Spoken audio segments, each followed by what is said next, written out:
Hello, my name is Savannah Ostoff, and I'm going to be presenting my capstone paper that I did over juvenile crime and substance use. I will begin with my introduction. Youth who abuse substances often end up having academic difficulties as well as physical, mental, and other health-related problems. They have poor peer relationships and are often involved in the criminal justice system. Substance abuse is defined as the excessive use of a drug or drugs in a way that is detrimental to self, society, or both. Youth who are particularly higher at risk for using substances are the youth that are involved in the juvenile justice system. The problem is that drug use before the brain is fully developed can impact the brain's ability to function, prevent proper growth and development in the long term, interfere with the brain's neurotransmitters, and damage connections in the brain. There is no way that anyone could eliminate juvenile crime or even juveniles from abusing substances, but by digging deeper into the causes of juvenile crime and substance abuse, it could assist in the possibility of creating more evidence-based practices to help decrease the number of juveniles who continue to commit crimes and use substances. The whole point of this presentation is to further inform individuals about juvenile crime and how substance abuse relates to the many reasons juveniles commit crimes. In this presentation, the information that will be discussed will be the beginning of the juvenile justice system and how it started, juvenile institutions throughout history, juvenile justice systems today, juvenile substance abuse, the rational choice and general deterrence theory, and how it's connected to juvenile crime and substance use, cases that have had an influence on the juvenile justice system, and school-based programs as well as life skills training programs, and a critical reflection at the end with a conclusion. The juvenile justice system started as early as 1535 when the English passed statutes known as poor laws and created chancery courts. These were not created for all criminal children. They were also created to help the neglected children, because there were many of them. The Elizabeth Poor Laws of 1601 created a system of church wardens and overseers who, with the consent of justices of the peace, identified vagrant, delinquent, neglected children and took measures to put them to work. This often meant placing these children into poorhouses, workhouses, or apprenticing them until their adulthood. Poor laws were passed in Virginia in 1646 and in Connecticut and Massachusetts in 1678, and they continued in force until the early 19th century. Local jurisdictions began developing almshouses, poorhouses, and workhouses in order to accommodate for the dependent youth. These shelters for the dependent youth were often very crowded, and they were also made to hold the poor, the insane, and the diseased. Then began the child-saving movement. The child-saving movement started with middle-class civic leaders who referred to themselves as child savers.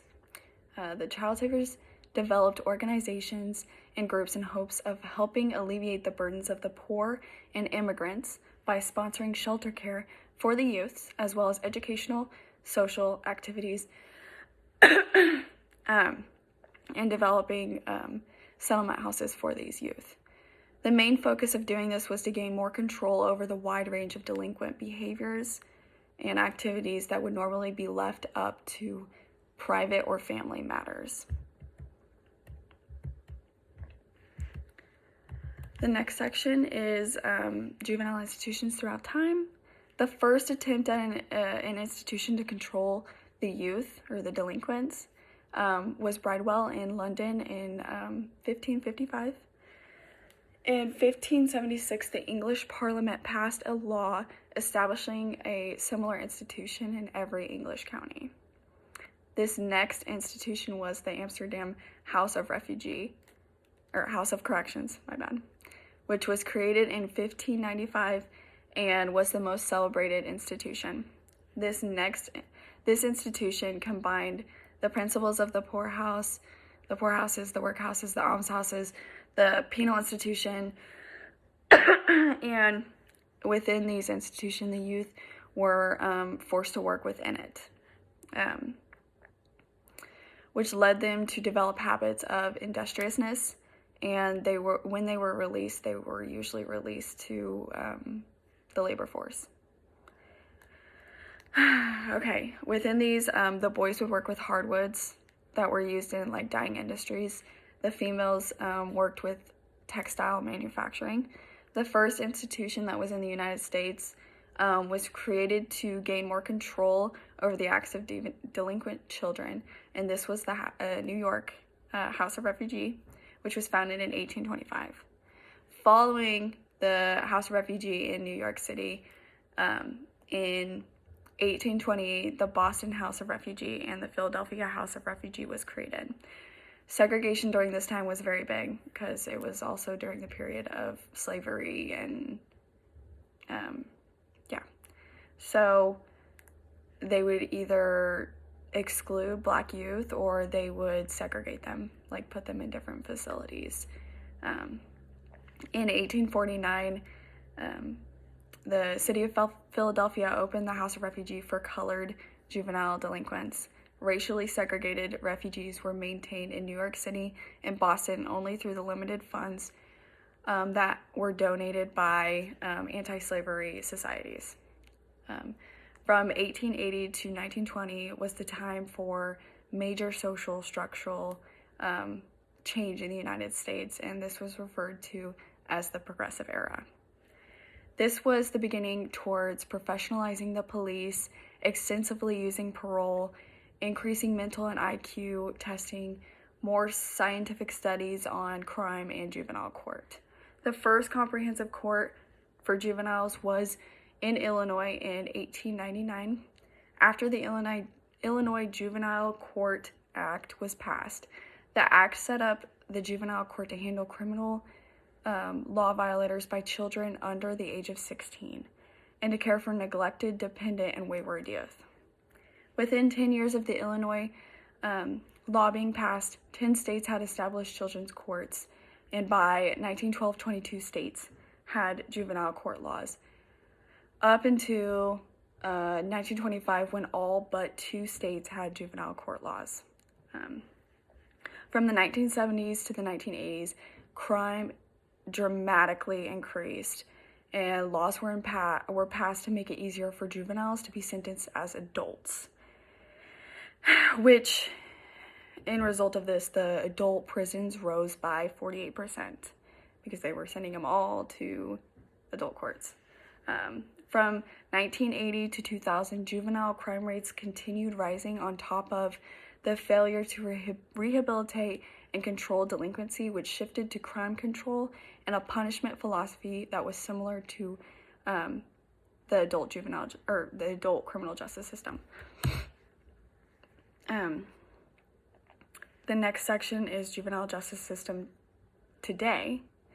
So basically what happens when a cop arrests a child, they have to be read their Miranda rights because just because they're children doesn't mean they don't have the same rights. They still have rights. After that, they're taken to a juvenile intake facility or assessment center. That's what it's called, JIAC. And the decision to hold them or release them is made. If they're staying, then they'll be transferred over to a detention facility if it's not connected to it. Once they're there, they'll wait for court. In more serious crimes like murder, that's when they decide to, a lot of juvenile judges decide to waiver the jurisdiction and send them to adult court. But if that doesn't happen, then they're offered a plea deal as well. If they plead guilty, then they have to admit in open court and take full responsibility for the actions that were done and for what they were being charged with. After all that is done, the next step is community-based corrections. So this could be probation, residential facilities, or aftercare programs. I know where I work, they authorize kids that are in the juvenile detention facility to come over to the residential facility so they can participate in school and go to their therapy appointments and get the services that they can't get when they're in JDF.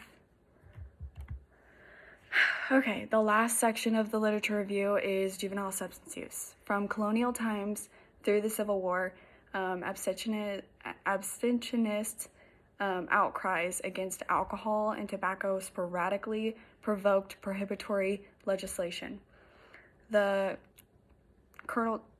Colonial Times, or the colonial residents, and their predecessors strictly relied on derivatives of natural substances, that were used to increase sexual potency, cure ailments, relieve pain, and of course provide pleasure.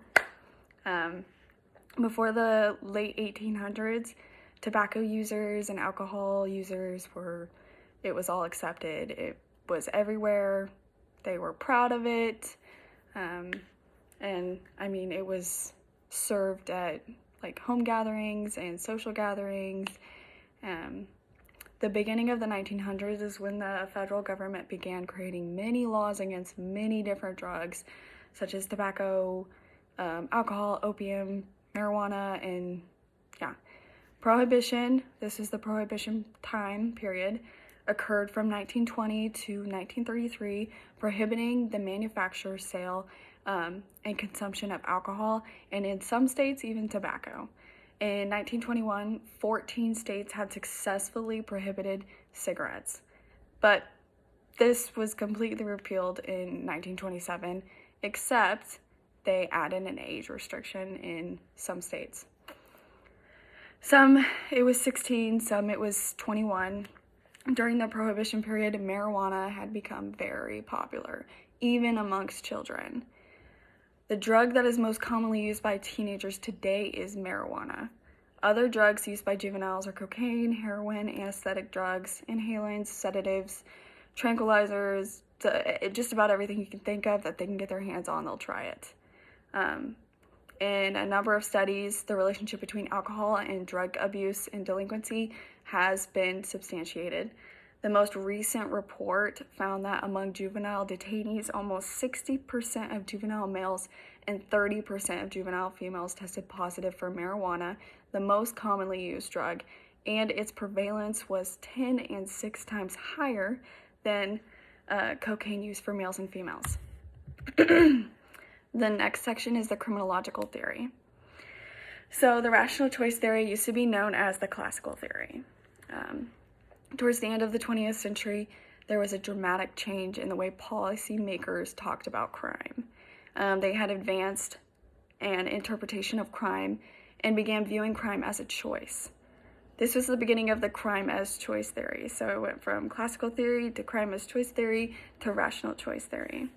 But formerly called the classical theory, which resurrected an answer that people choose to commit crimes. The rational choice theory was developed by an Italian sociologist named Cesare Beccaria. I think I'm saying that right.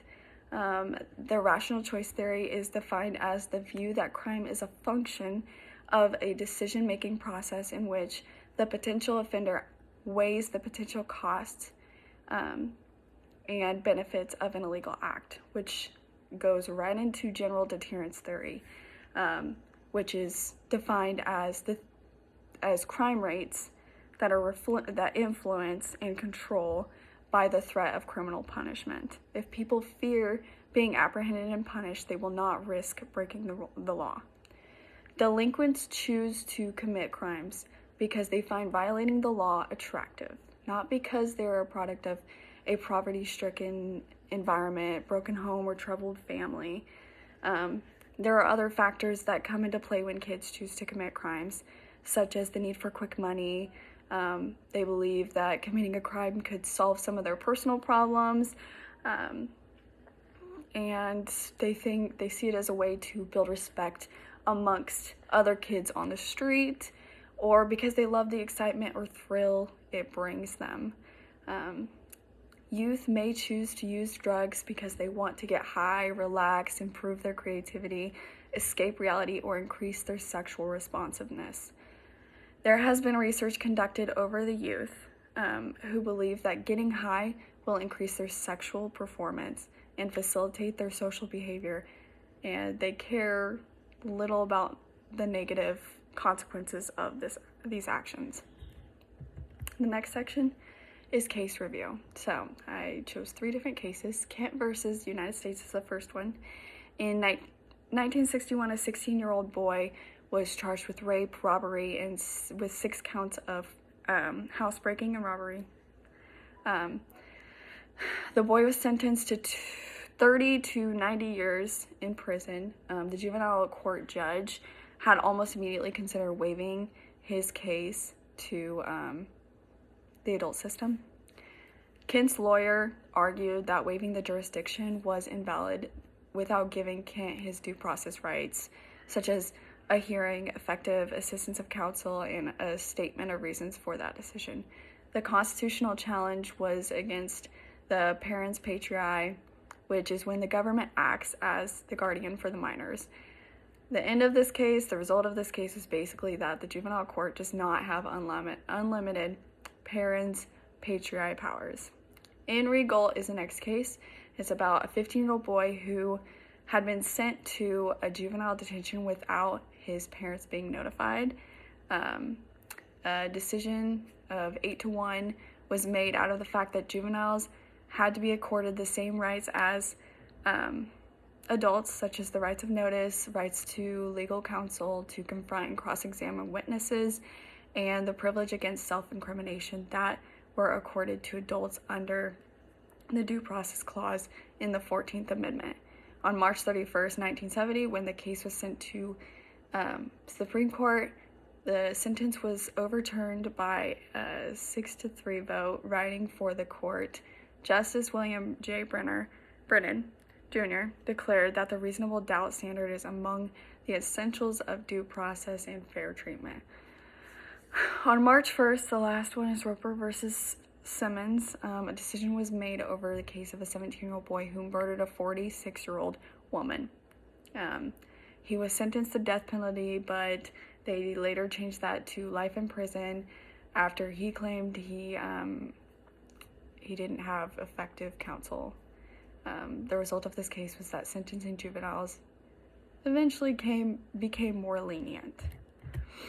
Okay, my position would be school-based prevention. I believe it's the best form of evidence-based practices when approaching adolescent drug abuse and prevention.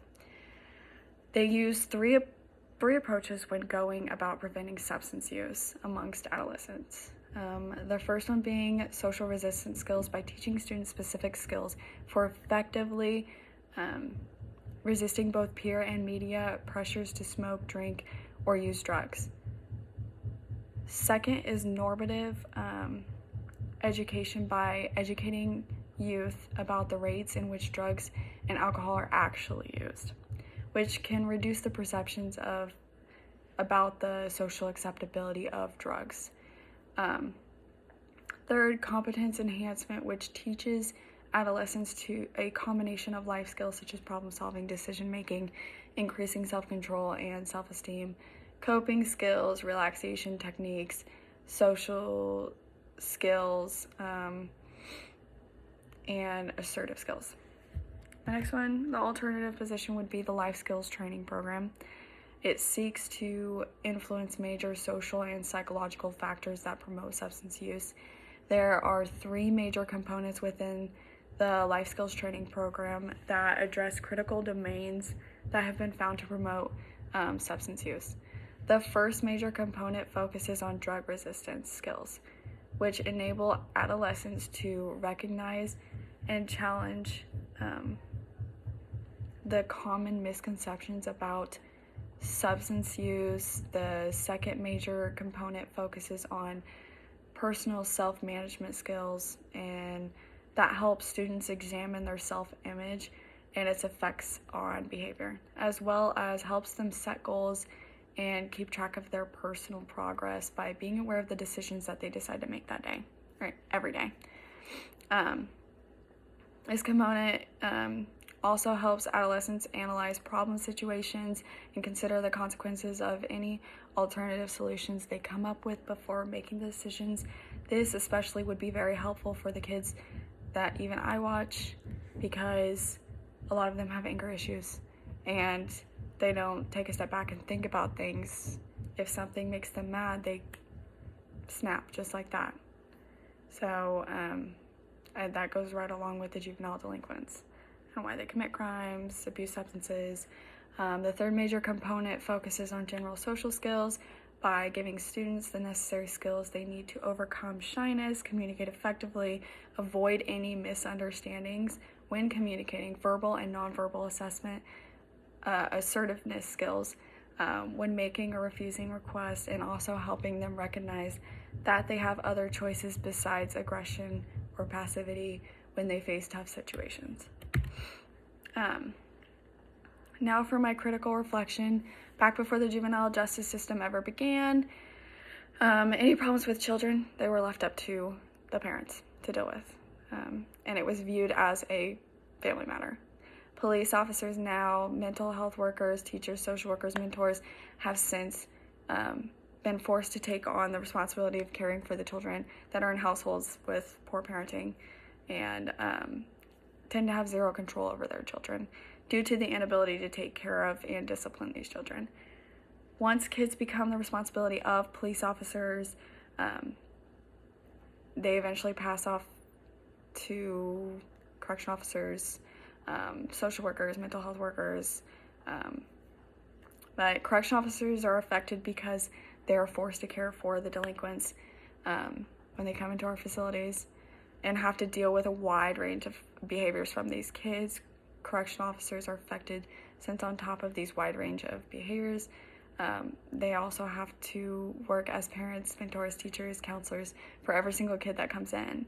And they're not dealing with just one kid at a time, they're dealing with multiple kids at a time. When adding in substance use, which is a common factor for juvenile delinquents, crime-committing behavior, the whole juvenile justice system has to provide extra care and money to help rehabilitate and re-enter the youth back into society and their families, in hopes that they will not go back to their criminal ways. But sometimes it's the families that are putting them into committing crimes. Judges have to see repeat juvenile criminals come back after being released. They're forced to watch these kids grow up in families where committing crimes is common, and so is abusing drugs. And it continues to add to their case amounts. This could help. My life skills training program and school-based prevention program could help alleviate some of, or the amount of case loads that social workers have to deal with, and correctional officers have to deal with, and case managers and judges. School-based prevention is the best because it is the one place where kids spend literally all their time. And if you start it at school, then they implement it into their program. Kids will be learning actual valuable skills and ways to cope and turn away from drugs and committing crimes. But how the federal, state, how all that is affected basically goes into, if you implement these programs and you see the numbers drop, that saves more money for the government overall because they're not forced to house, feed, and provide other services for these kids, and instead give more money to the schools. That way the schools can focus more on educating and helping these kids gain skills that they actually need in life, especially coping skills. The conclusion: the juvenile justice system has been reformed numerous times since the 1500s and is still being reformed today. The problem is that substance use does have a lot to do with why youth choose to commit crimes and can eventually lead to them doing drugs or committing crimes for the rest of their life. Substance abuse is the excessive use of any substance that is detrimental to self, society, or both. The juvenile justice system began as early as 1535, but was not directly aimed towards delinquent children themselves. It was also used as a way to help the neglected children. As the years went on, efforts were made to reform this system and to focus more on the best interests of the child. The rational choice theory can be connected to both juvenile crime and substance use because everyone has a choice. The rational choice theory was created by Cesar Beccaria and was extremely influential for many years in explaining why people commit crimes. Alongside the rational choice theory is also the general deterrence theory that was created in hopes that if the punishment is severe enough, there will be a deterrence effect to prevent others from deciding to commit crimes or abuse substances. The cases talked about were Roper v. Simmons, Kent v. United States, and Enrigault. Lastly, methods of prevention were examined and explained in order to show exactly how these two different positions could assist in preventing juvenile crime and substance use amongst the youth. School-based prevention is the best way to prevent juvenile crime and substance use because during adolescence, that is where they spend most of their time and where their behavior is influenced the most. If that does not work, the second best prevention method would be the life skills training program. This alternative program could also be helpful in preventing juvenile crime and substance use. If anything, both of them put together would be helpful in preventing juvenile crime and substance use. I have listed my references, and thank you for listening.